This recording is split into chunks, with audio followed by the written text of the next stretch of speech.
وكل بدعة ضلالة وكل ضلالة في النار. أعوذ بالله السميع العليم من الشيطان الرجيم من حمزه ونفخه ونفثه. يا أيها الذين آمنوا كتب عليكم الصيام كما كتب على الذين من قبلكم لعلكم تتقون. ہر قسم کے حمد و ثناء، تعریف و توصیف احکم الحاکمین رب العالمین معبود حقیقی کے لیے سزاوار ہے. درود اور سلامتی نازل ہو سارے انبیاء پر اور خصوصاً آخری نبی محمد رسول اللہ صلی اللہ علیہ وسلم کی ذات مبارکہ پر صلوات ربی و سلام و برکاتہ علیہ. برادران اسلام، یہ ماہ جس سے ہم گزر رہے ہیں ماہ شعبان ہے. اس ماہ کا آدھا حصہ گزر چکا ہے اور آدھا حصہ باقی رہ گیا ہے. اس ماہ کی بڑی فضیلت ہے، بڑی اہمیت ہے، لیکن اس کی فضیلت اور اس کی اہمیت سے اکثر لوگ غافل ہیں. پیارے رسول صلی اللہ علیہ وسلم نے فرمایا کہ ماہ شعبان اس مہینے کی فضیلت اور برکت سے اکثر لوگ غفلت کا شکار ہیں. کس نے کہا؟ پیارے رسول صلی اللہ علیہ وسلم نے. کب؟ صحابہ کے زمانے میں. اگر اس زمانے میں اس ماہ کی فضیلتوں سے، اس ماہ کی برکتوں سے بہت سے لوگ غفلت کا شکار تھے، تو ظاہر سی بات ہے کہ موجودہ حالات میں اس دور کے بہت سارے لوگ اور زیادہ غفلت کا شکار ہیں. پیارے رسول صلی اللہ علیہ وسلم اس ماہ میں روزوں کا اہتمام کرتے ہیں اور صحابہ کو روزوں کی تاکید کیا کرتے ہیں. رسول اللہ صلی اللہ علیہ وسلم سے پوچھا گیا، سوال کیا گیا کہ آپ اس ماہ میں روزوں کا بکثرت اہتمام کرتے ہیں، وجہ کیا ہے؟ تو پیارے رسول صلی اللہ علیہ وسلم نے جواب دیا، فرمایا کہ اس ماہ میں بندوں کے اعمال رب کے سامنے پیش ہوتے ہیں، اللہ کے سامنے پیش کیے جاتے ہیں. بندوں کے اعمال، بندوں کی نیکیاں، برائیاں، ساری چیزیں اللہ کے دربار میں رب کے سامنے پیش ہوتے ہیں. اور آپ نے فرمایا وَأَنَا أُحِبُّ، میں اس بات کو پسند کرتا ہوں کہ میرا عمل جب اللہ کے دربار میں پیش کیا جائے، لایا جائے، تو اس حال میں پیش کیا جائے کہ میں روزے سے رہوں اور اللہ کی عبادت میں رہوں. میرے محترم مسلمان دوستو، آپ اندازہ لگائیں کہ اللہ کے دربار میں بندوں کے اعمال پیش ہوتے ہیں.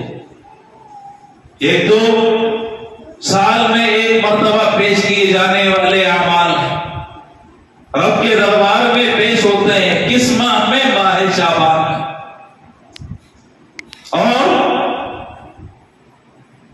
دن میں روزانہ بھی فجر اور عصر کے وقت میں بندوں کے اعمال رب کے دربار میں پیش کیے جاتے ہیں.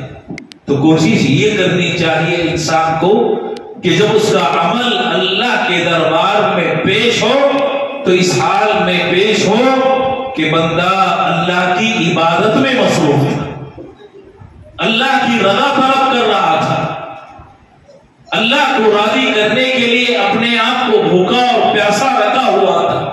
بندے کو یہ کوشش کرنی چاہیے. اسی لیے پیارے رسول صلی اللہ علیہ وسلم اس ماہ کے اکثر ایام میں روزوں کا اہتمام کیا کرتے تھے. اور اس ماہ کے بعد میرے محترم مسلمان دوستو، ہم ماہ رمضان میں داخل ہو جائیں گے۔ اب جانتے ہیں کہ ماہ رمضان کو حاصل کرنا کتنی بڑی فضیلت کی بات ہے۔ کتنے لوگ گزشتہ سال ہم میں کے بہت سارے جو قبروں میں جا چکے ہمارے درمیان موجود تھے، انہوں نے گزشتہ رمضان کو تو پایا، لیکن اس دنیا سے رخصت ہونے کے بعد یہ رمضان حاصل نہ کر سکے۔ ایک رمضان اگر کسی کو مل جاتا ہے اور ایک ماہ کے روزوں کا اہتمام کر لیتا ہے، ایک سال کی نمازیں ادا کر لیتا ہے، تو درجہ اتنا بڑا، ثواب اتنا بڑا کہ پیارے رسول صلی اللہ علیہ وسلم کے پاس 2 صحابی آئے۔ ایک صحابی غزوے میں شرکت کرتے ہیں، دشمنوں کے ساتھ لڑتے ہوئے شہید ہو جاتے ہیں، اور دوسرے صحابی 1 سال تک زندہ رہتے ہیں۔ 1 سال کے بعد ان کا انتقال ہوتا ہے۔ تو ایک صحابی نے خواب دیکھا دونوں صحابہ کے تعلق سے کہ وہ صحابی جن کا 1 سال کے بعد انتقال ہوا تھا وہ پہلے جنت میں داخل ہوئے، اور غزوے میں شہید ہونے والے بعد میں جنت میں جا رہے ہیں۔ تو صحابی کو بڑا تعجب ہوا کہ غزوے میں شہید ہو گئے، کافروں سے لڑتے ہوئے اپنی جان اللہ کے راستے میں قربان کر دی، لیکن جنت میں وہ بعد میں جا رہے ہیں، اور جن کا انتقال طبعی ہوا تھا، فطری موت میں جو دنیا سے رخصت ہوئی تھی، وہ پہلے جنت میں جا رہے ہیں۔ پیارے رسول صلی اللہ علیہ وسلم کے پاس آئے، اپنا ایک خواب بیان کیا، تو پیارے رسول صلی اللہ علیہ وسلم سے سبب پوچھا، کیا بات ہے کہ بعد میں طبعی موت مرنے والے صحابی پہلے جنت میں جا رہے ہیں اور شہید ہونے والے صحابی بعد میں جنت میں جا رہے ہیں؟ تو پیارے رسول صلی اللہ علیہ وسلم نے جواب دیا، اور آپ صلی اللہ علیہ وسلم نے فرمایا، کیا وہ صحابی شہید ہونے والے صحابہ کے بعد 1 سال تک زندہ نہیں تھے؟ 1 سال تک انہوں نے کیا نمازوں کا اہتمام نہیں کیا؟ 1 سال کے درمیان ماہ رمضان میں کیا وہ صحابی نے روزوں کا اہتمام نہیں کیا؟ 1 سال کی جو نمازیں انہوں نے حاصل کی، پائی، اور ماہ رمضان میں جو روزوں کا اہتمام کیا، یہ روزے، یہ نمازیں ان کو جنت میں پہلے جانے کا سبب بن گئی بنسبت اس صحابی کے جو میدان جنگ میں شہید ہو گئے تھے اور وہ بعد میں جنت میں داخل ہو رہے ہیں۔ 1 رمضان اگر کوئی پا لیتا ہے، 1 سال کی نمازیں اگر کوئی پا لیتا ہے، تو میرے محترم مسلمان دوستو، بسا اوقات 1 سال کی یہ نمازیں، 1 سال کی یہ روزے انسان کو پہلے جنت میں لے جانے کا سبب بن جاتی ہیں، اگرچہ انتقال بعد میں کیوں نہ ہو۔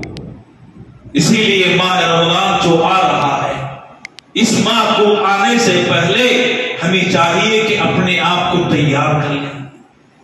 کس کے لیے تیار کر لیں؟ روزوں کے لیے تیار کر لیں، قیام کے لیے تیار کر لیں۔ اس ماہ کی جو برکتیں ہیں، جو رحمتیں ہیں، جو لذتیں ہیں، عبادت کی جو حلاوتیں ہیں، اس کو حاصل کرنے کے لیے اپنے آپ کو تیار کر لیں۔ پیارے رسول صلی اللہ علیہ وسلم نے فرمایا، احسو ہلال شعبان لرمضان۔ آپ نے تیاری کا حکم دیتے ہوئے مسلمانوں کو فرمایا کہ مسلمانوں، رمضان آنے سے پہلے شعبان کے چاند کی تم گنتی کر لو، اس کو شمار کر لو۔ شعبان کے چاند کی گنتی ہمیں کرنا ہے، اس کو ہمیں شمار کرنا ہے۔ کیوں؟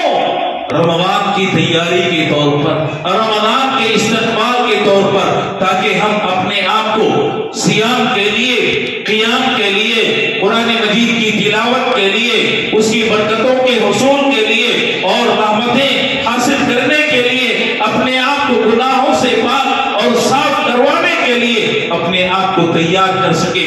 نبی کریم صلی اللہ علیہ وسلم نے شعبان میں مسلمانوں کو حکم دیا کہ رمضان آنے سے پہلے شعبان کے چاند کی تم گنتی کرو اور دیکھ لو کہ آج شعبان کی کتنی تاریخ ہے، کل کتنی تاریخ ہوگی، پرسوں کتنی تاریخ ہوگی، کہیں ایسا نہ ہو کہ تم غفلت میں پڑ جاؤ اور رمضان تمہارے سروں پر آ پہنچے۔ میرے محترم مسلمان دوست، ماہ رمضان وہ مبارک مہینہ ہے کہ اس دن اور اس مہینے میں اللہ تعالیٰ بندوں کو جہنم سے آزاد کرتے ہیں۔ پتہ نہیں کتنے گناہ ہم نے کیے، کتنی غلطیاں ہم سے سرزد ہو گئی، کتنے حرام کاموں کا ہم نے ارتکاب کیا، کتنے اللہ کے حقوق کو ہم نے پامال کیا، کتنے بندوں کے حقوق کو ہم نے پامال کیا۔ میرے دوستو، کوئی انسان اگر شمار کرنا چاہے تو شاید شمار نہ کر پائے، گناہ کتنے ہیں اس کے، اللہ کی نافرمانیاں اس کی زندگی میں کتنی ہے۔ میرے دوستو، یہ ماہ رمضان ایک بہترین موقع ہے اپنے آپ کو پاک کروانے کا، اپنے آپ کو گناہوں سے صاف کروانے کا، اور اگر وہ اس ماہ میں بھی گناہوں کو اپنے آپ سے پاک کروا نہ سکا تو اس کے لیے کفے افسوس ہے، حسرت اور ندامت کے سوا کچھ ہاتھ نہیں آئے گا۔ وہ حدیث آپ نے بارہا سنی ہوگی، نبی علیہ السلام ممبر پر چڑھتے ہیں، آپ نے آمین کہی 3 بار خلاف معمول، ممبر پہ قدم رکھا، آمین کہا، دوسری سیڑھی پر قدم رکھا، آپ نے آمین کہی، تیسری سیڑھی پر قدم رکھا، آپ نے آمین کہی۔ صحابہ نے جو سوال کیا، پوچھا کہ خلاف معمول آپ ممبر پر چڑھتے ہوئے آج آمین کہہ رہے تھے، کوئی بات ہے؟ تو نبی علیہ السلام نے فرمایا کہ جبریل امین سید الملائکہ، ملائکہ کے سردار میرے پاس آتے ہیں، دعا کرتے ہیں، اور دعا میں یہ دعا بھی داخل تھی کہ اللہ تعالیٰ اس بندے کو برباد کر دے، تباہ کر دے، ہلاک کر دے جو بندہ ماہ رمضان کو پا لیتا ہے پھر بھی اپنے آپ کو گناہوں سے، غلطیوں سے توبہ کرنے کے صاف نہ کر سکا۔ جو بندہ گناہوں سے اپنے آپ کو صاف نہ کر سکا، پاک نہ کر سکا، غلطی کا اعتراف کر کے توبہ نہ کر سکا، اس کے لیے ہلاکت ہو، اس کے لیے بربادی ہو، اس کے لیے تباہی ہو۔ دعا کون کر رہے ہیں؟ سید الملائکہ، ملائکہ کے سردار جبریل امین علیہ السلام۔ اور اس پر آمین کس نے کہی؟ پیارے رسول صلی اللہ علیہ وسلم، سید الانبیاء والمرسلین، انبیاء کے سردار اور رسولوں کے رئیس، وہ آمین کہتے ہیں۔ کیا یہ دعا اللہ کی بارگاہ میں قبول ہوگی یا نہیں؟ ظاہر سی بات ہے، جس دعا کو سید الملائکہ نے کیا اور جس پر آمین سید الانبیاء والرسول نے کہی ہو، یقیناً وہ دعا اللہ کے دربار میں قابل قبول ہوگی۔ وہ آدمی ہلاک ہوگا، تباہ ہوگا، برباد ہوگا، لیکن جو انسان اپنے آپ کو گناہوں سے پاک نہ کر سکا، صاف نہ کر سکا، جنت کا مستحق نہ بنا سکا، جہنم سے اپنے آپ کو دور نہ کر سکا، اس کے لیے ہلاکت ہو، تباہی اور بربادی ہو۔ میرے دوستو، ماہ رمضان جنت کے دروازوں کو کھولنے اور جہنم کے دروازوں کو بند کر کے اس سے اپنے آپ کو دور کرنے کا بہترین ذریعہ ہے۔ اللہ جہنم سے آزاد کرتے ہیں بندوں کو۔ ہر رات، ماہ رمضان کی ہر رات میں بندے آزاد کیے جاتے ہیں۔ اللہ نے لکھ دیا تھا جہنم کا مستحق ہو چکا تھا اپنے گناہوں کی وجہ سے، غلطیوں کی وجہ سے۔ ماہ رمضان آتا ہے، غلطیوں کا اعتراف کر لیتا ہے، اللہ جہنم سے بندوں کو آزاد کرنا چاہیے۔ یہ ماں اپنے آپ کو جہنم سے آزاد کرنے کا اور جنت کا مستحق بنانے کا سب سے بہترین ذریعہ۔ اسی لیے آپ دیکھتے ہیں کہ حدیث میں کہا گیا ہے شیاطین کو قید کر دیا جاتا ہے، جکڑ دیا جاتا ہے، تاکہ اللہ کے نیک بندوں کے وسوسہ نہ رکھ سکے، اللہ کی رحمت سے دور نہ کر سکے۔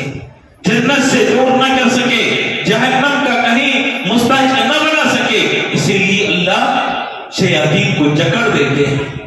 ماہ رمضان میں دروازے جنت کے کھول دیے جاتے ہیں، جہنم کے دروازے بند کر دیے جاتے ہیں۔ میرے دوستو اتنا اہتمام ہوتا ہے اس ماہ میں، اتنا اہتمام کہ جنت کے دروازے کھل جاتے ہیں، جہنم کے دروازے بند ہو جاتے ہیں، شیاطین جکڑ دیے جاتے ہیں۔ کس کے لیے؟ بندوں کے لیے۔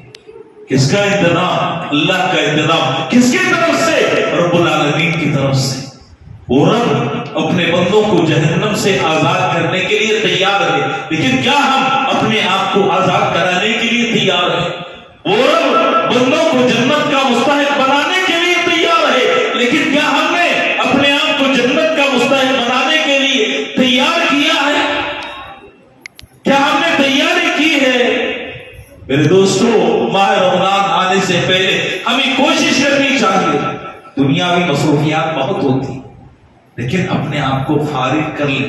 پیارے رسول صلی اللہ علیہ وسلم یہ ماہ رمضان آتا تو عبادت کے لیے اپنے آپ کو فارغ کر لیتے، سارے کام نبی علیہ السلام ترک کرتے، سارے کام چھوڑ دیتے، اللہ سے اپنے تعلق کو مضبوط کرنے کی کوشش کرتے۔ ایک روزہ انسان کو جہنم سے دور کرتا ہے، ایک نفل روزہ، فرض کی بات نہیں کرنا۔ اگر نفل روزے کی اتنی فضیلت ہے تو فرض روزے کی اہمیت کتنی ہوگی آپ اندازہ لگائیں۔ اسے ایک حدیث ہے، نبی علیہ السلام نے فرمایا من صام یوما فی سبیل اللہ الا باعد اللہ به وجهه عن النار 70 خریفا۔ جو مسلمان اللہ کی رضا کی خاطر ایک دن نفل روزے کا اہتمام کرتا ہے، اللہ کی رضامندی کی خاطر جو مسلمان ایک دن نفل روزے کا اہتمام کرتا ہے، اللہ تعالیٰ اس کو جہنم سے دور کر دیتے ہیں۔ کتنا؟ 70 سال کی مسافت تک اللہ دور کر دیتے ہیں۔ 70 سال کی مسافت، 70 سال تک کوئی چلتا چلا جائے، چلتا چلا جائے، جتنا دور ہوگا اللہ ایک دن روزے کا اہتمام کرنے والے کو جہنم سے اتنا دور کر دیتے ہیں۔ ظاہر سی بات ہے جو بندہ جہنم سے دور ہو گیا کبھی اس میں داخل ہونے کا سوال نہیں پیدا ہوتا۔ اسی لیے ہم کو اپنے آپ کو تیار کرنے کی ضرورت ہے۔ اور میرے محترم مسلمان دوستوں، بسا اوقات آپ نے دیکھا ہوگا کہ رمضان آتا ہے تو کچھ مسلمان کوشش کرتے ہیں، محنت کرتے ہیں، لیکن جو ہی رمضان چلا جاتا ہے پھر وہی دوریاں، وہی غفلت، وہی سستی، وہی تغافل اور وہی بے ڈھنگی چال مسلمان کی زندگی میں در ہوتا ہے۔ میرے محترم مسلمان دوستوں، ایک عبادت کی لذت ہوتی ہے، جو اس لذت کو پالے اور رمضان میں یہ لذت حاصل کر سکتا ہے انسان۔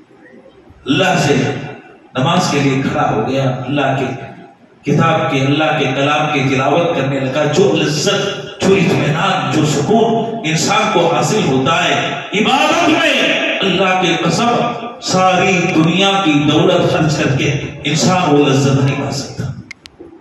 بس اوقات لذت کے لیے انسان بہترین غذائیں کھاتا ہے، لذت کے لیے انسان اچھی سے اچھی سواری استعمال کرنے کی کوشش کرتا ہے، لذت کے لیے انسان بہترین گھر بنانے کی کوشش کرتا ہے، لذت کے لیے انسان اپنی شریک حیات کا انتخاب کرتا ہے، لیکن ان ساری چیزوں سے جو لذت انسان کو ملے گی اور عبادت میں انسان کو جو لذت حاصل ہوگی، عبادت کے مقابلے میں یہ ساری لذتیں بیکار ہیں، ہیچ ہیں، اس کی کوئی اہمیت نہیں۔ سفیان ثوری رحمہ اللہ کعبۃ اللہ میں بیٹھے ہوئے، سامنے ایک کٹورا ہے، سوکھی روٹی کے ٹکڑے ہیں، پانی ہے، سوکھی روٹی کے ٹکڑے پانی میں ڈال رہے کھا رہے، پانی میں ڈال رہے کھا رہے۔ شاگرد بیٹھے ہوئے سامنے، شاگردوں نے سوال کیا، پوچھا کہ یہ جو سوکھی روٹی کے ٹکڑے آپ کے سامنے ہیں اور آپ ان روٹی کے ٹکڑوں کو پیالے میں ڈالتے ہیں، پانی میں بھگوتے ہیں اور حلق میں اتار لیتے ہیں، آپ دیکھیے کہ یہ جو بادشاہ ہے، یہ خلفاء ہے، یہ وزراء ہے، کتنا بہترین کھانا کھاتے ہیں، لذت والا اور ٹیسٹی کھانا، وہ کھانا ہم کو نصیب نہیں، آپ کو نصیب نہیں۔ شاگردوں نے اعتراف کیا۔ سفیان ثوری رحمہ اللہ فرماتے کہتے کہ میں چھوڑ دو، ترک کر دو، یہ سوچ سچی سوچ ہے، شیطانی فکر ہے، شیطانی چال ہے۔ اس کے بعد سفیان ثوری رحمہ اللہ نے جواب دیا، کہا اگر بادشاہ کو پتہ چل جائے ما نحن فی، عبادتوں میں جو لذت ہم کو ملتی ہے، عبادتوں میں جو لذت، جو سکون، جو اطمینان، اللہ سے سرگوشی کر کے جو سعادت، جو کامیابی ہم حاصل کرتے ہیں، اللہ کی قسم اگر بادشاہوں کو پتہ چل جائے یہ سکون ہمارے پاس موجود ہے، اس کو حاصل کرنے کے لیے اپنا لشکر لائیں گے، ہم سے جنگ کر کے اس کو چھیننے کی کوشش کریں گے۔ لیکن وہ نہیں جانتے، ان کو پتا نہیں کیوں یہ لذت دل میں ہوتی ہے، یہ علامت انسان کے دل میں رچی ہوتی ہے، وہاں بسی ہوتی ہے۔ صرف عابد کو پتا ہوتا ہے، اللہ سے جو تعلق ہوتا ہے، انسان کو جو لذت فراہم ہوتی ہے، دنیا کا کوئی انسان بسا اوقات اس کو جان نہیں پاتا، حتیٰ کہ وہ شریک حیات بھی جو 24 گھنٹے انسان کے ساتھ رہتی ہے، اس کو بھی پتا نہیں ہوتا کہ یہ لذت کیا ہے، کیسی ہے۔ وہ صرف اس آدمی کو، اس انسان کو پتا ہوتا ہے جو اللہ سے اپنا دل لگا دیتا ہے۔ میرے دوستو، یہ لذت حاصل کرنے کا مہینہ ہے، یہ سعادتیں، برکتیں، چین، سکون، اطمینان پانے کا مہینہ ہے جو ابھی چند دنوں کے بعد آنے والا ہے۔ ہمیں ضرورت اس بات کی ہے کہ ہم اپنے آپ کو اس ماہ کے لیے تیار کر لیں، اس ماہ کے لیے تیار کر لیں، اپنی مصروفیات کو ترک کریں، اپنے نفس کا محاسبہ کریں، اللہ کی رضا کو پانے کی کوشش کریں، اپنی عبادتوں میں اخلاص پیدا کرنے کی کوشش کریں، اور بیٹھ کر محاسبہ کریں کہ ہمارے اپنی زندگی میں گناہ کتنے ہیں، غلطیاں کتنی ہیں۔ اب یاد رکھیں، اللہ نے ساری عبادتوں کو اس ماہ میں جمع کر دیا۔ یہاں عقیدہ بھی ہے، لا الہ الا اللہ محمد رسول اللہ جو کلمہ ہے، اس کلمے کی تاکید کی گئی ہے۔ اسی لیے نبی صلی اللہ علیہ وسلم نے فرمایا، من صام ایمانا و احتسابا، من صام رمضان ایمانا و احتسابا، کہ جو ماہ رمضان کے روزے رکھتا ہے، کس کے ساتھ؟ ایمان کے ساتھ۔ کس پر ایمان ہے؟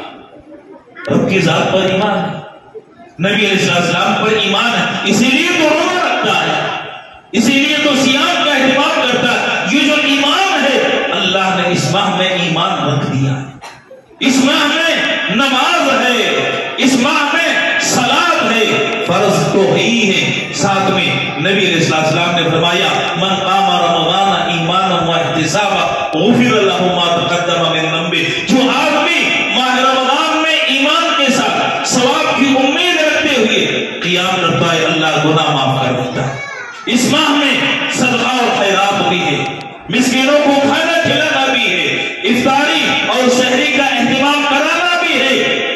اس ماہ میں عمرے کی نبی علیہ السلام نے تاکید کی، اور آپ نے فرمایا کہ اس ماہ میں اگر کوئی آدمی ایک عمرہ کرتا ہے تو میرے ساتھ حج کرنے کے برابر ثواب ملے گا۔ ساری عبادتوں کو اللہ نے جوڑ دیا اس ماہ میں۔ اللہ کا سب سے بہترین ذکر ہے قرآن مجید۔ نبی علیہ السلام جبریل امین کو قرآن پڑھ کر سناتے، قرآن کی تلاوت سناتے پورے مہینے میں ایک مرتبہ۔ لیکن جس سال نبی علیہ السلام کی وفات ہوئی، اس سال آپ صلی اللہ علیہ وسلم نے جبریل امین پر 2 مرتبہ قرآن سنایا۔ میرے دوستو، ساری عبادتوں کو اللہ نے اس ماہ میں جوڑ دیا ہے۔ ضرورت اس بات کی ہے کہ اس ماہ کی اہمیت کو، فضیلت کو ہم سمجھیں اور اپنے آپ کو فارغ کر لیں۔ رب کریم سے دعا ہے کہ اللہ تعالی ہم تمام مسلمانوں کو ماہ رمضان کی اہمیت کو سمجھنے اور اس ماہ میں اس کی برکتوں، اس کی رحمتوں اور اس کی فضیلتوں کو حاصل کرنے میں سبقت لے جانے کی ہم تمام کو توفیق عطا فرمائے۔ اللہ تعالیٰ ہم تمام کی عبادتوں کو قبول فرمائے۔ اللہ تعالیٰ ان عبادتوں کو ہمارے لیے کامیابی کا زینہ بنائے۔ اللہ تعالیٰ جنت میں داخلہ نصیب فرمائے، جہنم کے عذاب سے بچائے، حسن خاتمہ نصیب فرمائے، سوء خاتمہ سے بچائے رکھے۔ آمین۔ وآخر دعوانا الحمدللہ رب العالمین۔